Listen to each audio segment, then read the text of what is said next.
किया। गुरु ही प्रणाम मन ही मन कीना, गुरु ही प्रणाम मन ही मन कीना, गुरु ही प्रणाम मन ही मन कीना, गुरु ही प्रणाम मन ही मन कीना। अति राघव उठाए धनु लीना, अति राघव उठाए धनु लीना, गुरु ही प्रणाम मन ही मन कीना, गुरु ही प्रणाम मन ही मन कीना, गुरु ही प्रणाम मन ही मन कीना। मन ही मन में प्रणाम किया और उठ करके गए। अच्छा, गुरुदेव को प्रणाम करने के बाद भूमि को प्रणाम किया, पृथ्वी को। क्यों किया पृथ्वी को प्रणाम? हे पृथ्वी माँ, अब तो छोड़ दो इसे। इसका मतलब पृथ्वी पकड़ के बैठी है, क्यों नहीं बैठी होगी? पृथ्वी कौन है? जानकी की माँ, और माँ चाहती है कि मेरी बेटी के लिए योग्य वर होना चाहिए। तो माँ ने कहा मैं तब तक धनुष को उठने ही नहीं दूंगी जब तक मेरी बेटी के योग्य वर नहीं आ जाएगा। पृथ्वी को प्रणाम किया और पृथ्वी को प्रणाम करके धनुष को प्रणाम किया। उठ जाना, उठ जाना। अब जैसे ही महाराज धनुष को प्रणाम किया, अब राजा आपस में चर्चा कर रहे। ये वो तो ये करने में लगे रहे तब तक। लेत चढ़ावत खेचत गाढ़े, लेत चढ़ावत खेचत गाढ़े, काहुन लखा देख सब ठाड़े, काहुन लखा देख सब ठाड़े, काहुन लखा देख सब ठाड़े, काहुन लखा देख सब ठाड़े, काहुन लखा देख सब ठाड़े, काहुन लखा देख सब ठाड़े। ये बात तो समझ में आती है कि लेत उठावत खेचत गाड़े, पर ये समझ में नहीं आती कि काहुन लखा। क्यों भैया? एक बात बताओ, मैं ये माला हाथ में लिए हूं, किसी को दिखाई दे रही है कि नहीं है? जबकि यहाँ 10,000 लोग नहीं है, वहां 10,000 राजा, और कोई भी धनुष राम जी ने उठाया होगा, प्रतिंचा चढ़ाई, कोई क्यों नहीं देख पाया? उसका एक ही कारण था।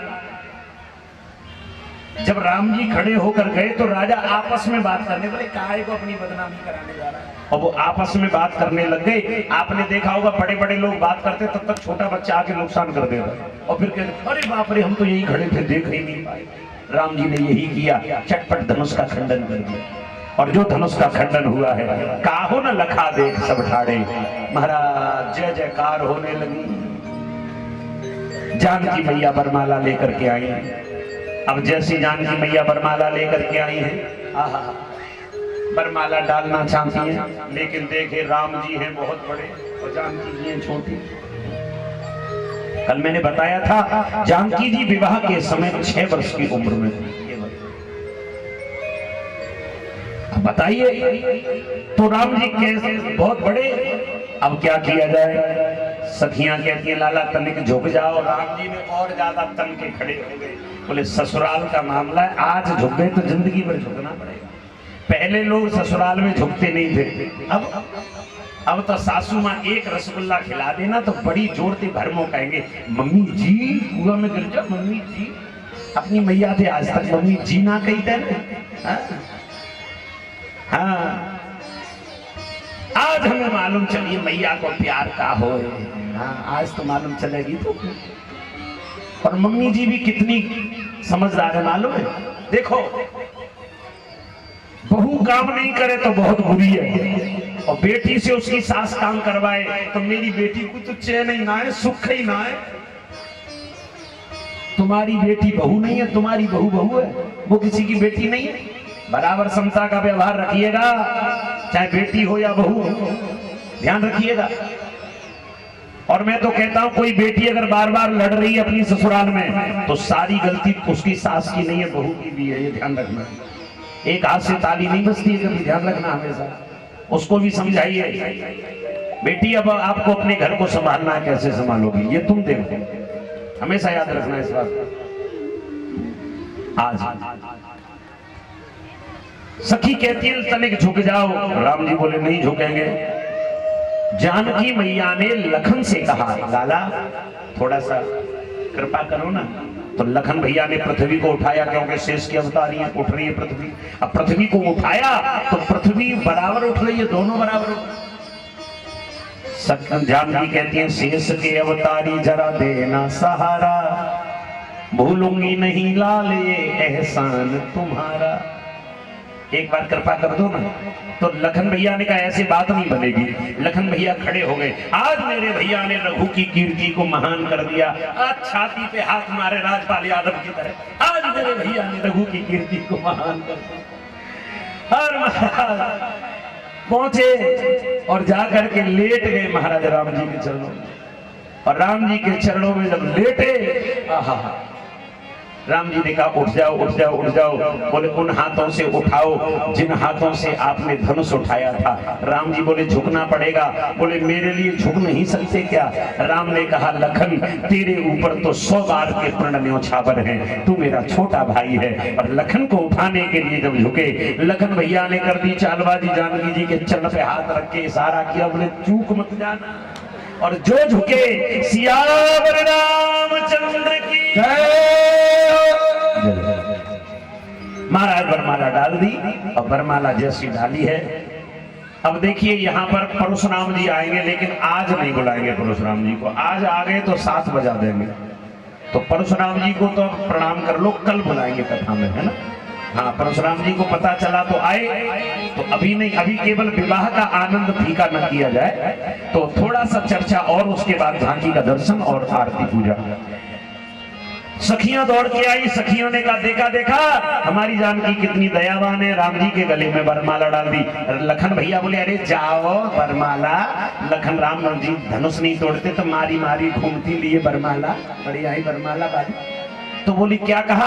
पहले तो ये बताओ तुम क्यों आई हमारे यहाँ, तुम्हें किसी ने बुलाया?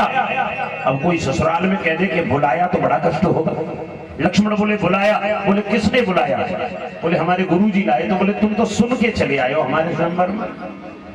राम जी से कहा राम भैया हमें किसी ने बुलाया नहीं। राम जी बोले नहीं बुलाया। तो कैसे आए? बोले धनुष यज्ञ सुन रघुकुल ना था। सुन सुन के आया।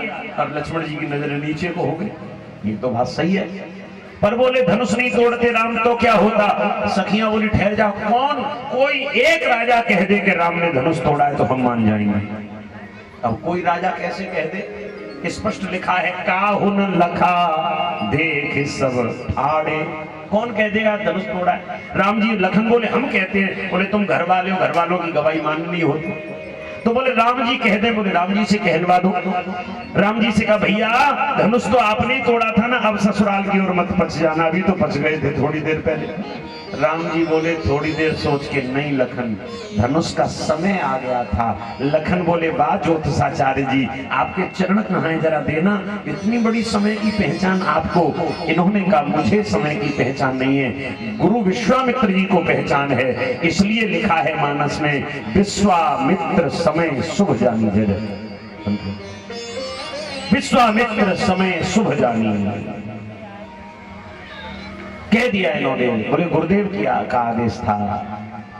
तो आज महाराज बड़े विधान से इनका आपसी नोक झोंक होती रही। इसके बाद में अब थोड़ा सा संदेश और है। देखिए राम जी का विवाह तो जानकी जी से होना तय हो गया। क्यों? जो धनुष की प्रत्यंचा चढ़ाएगा उससे होगा। इनके गुण नहीं मिलाए गए थे और यही कारण था कि जानकी जी को राम जी ने वन में भेज दिया। लवकुश का जन्म कहां हुआ था? ये दूरी बन गई राम जी से जानकी की। ध्यान देना मेरी माताओं भाइयों, और विशेषकर वो माता बंधु ध्यान दें जिन्हें अपनी बच्चों की शादी करनी आगे। जब तक गुण दोष न मिले तब तक कभी विवाह करना मत, चाहे लड़का कलेक्टर क्यों न हो। आजकल लोग क्या कहते हैं, महाराज छोरा बहुत अच्छा है, लड़का बहुत अच्छा है। गुण मिल रहे हैं चाहे नहीं मिल रहे। राम जी और जानकी जी के विवाह में नवपंचक दोष था और यही कारण था कि उनको दूर होना पड़ा। नवपंचक का मतलब होता है वर की राशि से कन्या की राशि और कन्या की राशि से वर की राशि 9वें या 5वें स्थान में होगी तो 100 में ही 500% तलाक होगा, छूट जाएगा, एक ही रहेगा। ये कोई कारण हो सकता है। इसलिए योग्य आचार्य से, ज्ञानी ब्राह्मण से ही हमें अपने बच्चों के विवाह गुण दोष मिलवाने चाहिए। ध्यान रखना हमेशा इस बात का। तो राम जी का विवाह जानकी जी से हुआ।